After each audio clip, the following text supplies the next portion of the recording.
ಒಬ್ಬರು ಕಾಮೆಂಟ್ ಬಾಕ್ಸ್ನೊಳಗೆ ಮೂರ್ನಾಲ್ಕು ಕಾಮೆಂಟ್ ಬಾಕ್ಸ್ನೊಳಗೆ ಒಂದೊಂದೇ ಬರ್ಕೊಂಡು ಹೋಗಿದ್ದಾರೆ.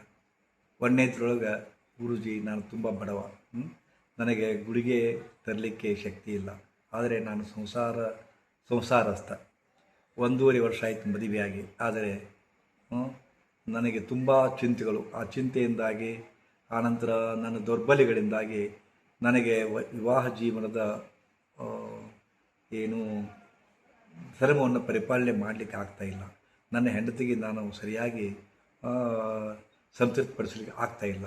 ಇದಕ್ಕೆ ಏನಾದರೂ ನೀವು ಸಲಹೆ ಸೂಚನೆ ಕೊಡುವಿರಾ ಅಂತ ತಿಳ್ಕೊಂಡು 2-3 ಸರಿ ಮೊದಲು ಹೆದರಿ ಕೇಳಿದ್ದಾರೆ, 1-2 ಬಾಕ್ಸ್ ಒಳಗೆ.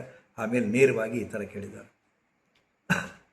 ನಾನು ಇದನ್ನು ತಪ್ಪು ಅನ್ನೋದಿಲ್ಲ. ಯಾಕಂದರೆ ನಮ್ಮ ಇಡೀ ಬದುಕು 2 ಹಸಿವುಗಳ ಮೇಲೆ ನಿಂತಿದೆ. ಒಂದು ಹೊಟ್ಟೆ ಹಸಿವು, ಎರಡನೇದು ಲೈಂಗಿಕ ಹಸಿವು. ಅದಕ್ಕಾಗಿ ಮದುವೆ ಅನ್ನೋ ವ್ಯವಸ್ಥೆ ನಮ್ಮ ಸಮಾಜದೊಳಗೆ ಅದು. ಆದರೂ ನಮ್ಮನ್ನು ನಂಬಿಕೊಂಡು ಬಂದಂಥ ಸಹಭಾಗಿನಿ ಮುಖ್ಯವಾಗಿ ಲೈಂಗಿಕತೆಯ ಘಟ್ಟ ಏನದಲ್ಲ ಅದು ಅಲಗಾಡಿದ್ರಪ್ಪ ಅಂತಂದ್ರೆ ನಮ್ಮ ಮನೆಯೊಳಗೆ ಹಾಗೂ ಘಟನೆಗಳೇ ಬೇರೆ ಬೇರೆ ಆಗ್ತದೆ.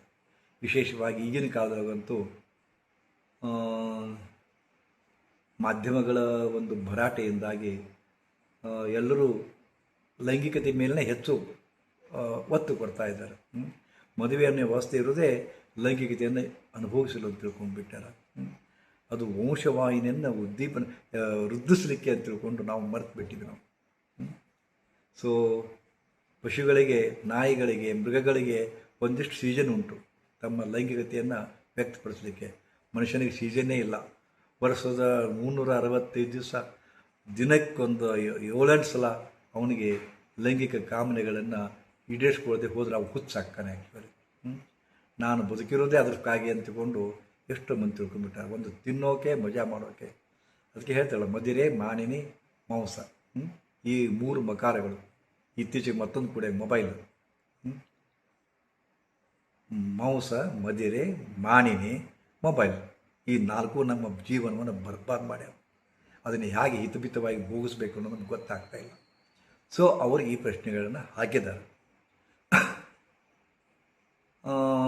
ಎಷ್ಟೋ ಜನ ಮಾತಾಡ್ಕೊತಾರೆ, ಹಿಂದಿನ ಕಾಲದ ರಾಜರುಗಳು 10-15 ಪತ್ನಿಯರನ್ನು ಇಟ್ಕೊಳ್ತಿದ್ರು, ಉಪಪತ್ನಿಯರನ್ನು ಇಟ್ಕೊಳ್ತಿದ್ರು.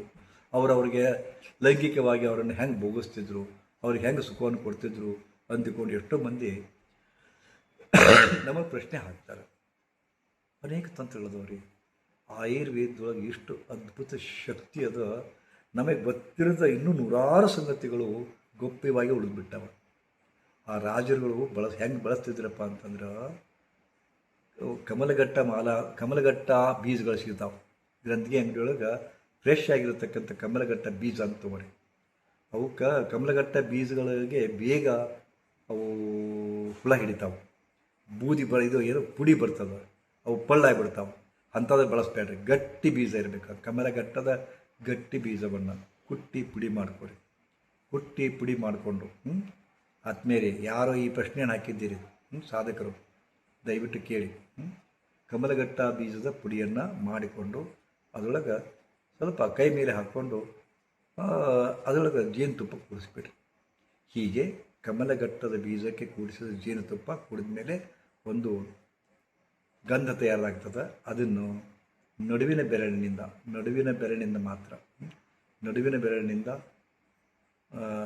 ದೈವಿಕ ಸಂಕಲ್ಪವನ್ನು ಮಾಡಿಕೊಂಡು ಅದೊಂದು ಯಜ್ಞ ಅಂತ ತಿಳ್ಕೊಂಡು, ಅದೊಂದು ಮಜಾ ಅಲ್ಲ, ಅದೊಂದು ಭೋಗ ಅಲ್ಲ, ಅದೊಂದು ಯಜ್ಞ. ಹೌದಾ? ಹೆಂಡತಿಯನ್ನು ತೃಪ್ತಿಪಡಿಸಬೇಕಾಗಿದೆ. ಹೌದಾ? ಇದು ನನ್ನ ಕರ್ತವ್ಯ, ಗಂಡನಾಗಿ ನನ್ನ ಕರ್ತವ್ಯ ಅನ್ನೋ ಭಾವದಿಂದ ಯಾವುದೇ ಮುಲಾಜಿರದೆ ಇದಕ್ಕೆ ಹಚ್ಕೊಳ್ಳಿ. ಎಲ್ಲಿ? ನಾಭಿಗೆ ಕಮಲಗಟ್ಟ ಚೂರ್ಣಕ್ಕೆ ಜೇನು ಬೆರೆಸಿ ನಾಭಿಗೆ ಹಚ್ಕೊಳ್ಳಿ ಸಂಕಲ್ಪ ಮಾಡಿಕೊಂಡು. ಹೌದಾ? ಆನಂತರ ಧಾವಂತ ಪಡಬೇಡಿ, ಟೆನ್ಷನ್ ಮಾಡ್ಕೋಬೇಡಿ ಆ ಇದರೊಳಗೆ. ಸೊ ಈ ಥರ ಮಾಡಿಕೊಂಡು ಆ ಚೂರ್ಣವನ್ನು ಹಚ್ಕೊಂಡು ನೀವು ಹೆಂಡತಿ ಜೊತೆ ಸಮಾಗಮಕ್ಕೆ ಹೋದ್ರಪ್ಪ ಅಂತಂದ್ರೆ ಖಂಡಿತವಾಗಿಯೂ ನಿಮಗೆ ಉತ್ತಮ ಫಲಿತಾಂಶ ಇರ್ತದೆ. ಇದು ಬಗ್ಗೆ ಮಾತಾಡೋದು ಸ್ವಲ್ಪ ಮುಜುಗರ ಅನ್ನಿಸ್ತದೆ, ಅದಕ್ಕೆ ಸಹಿತ.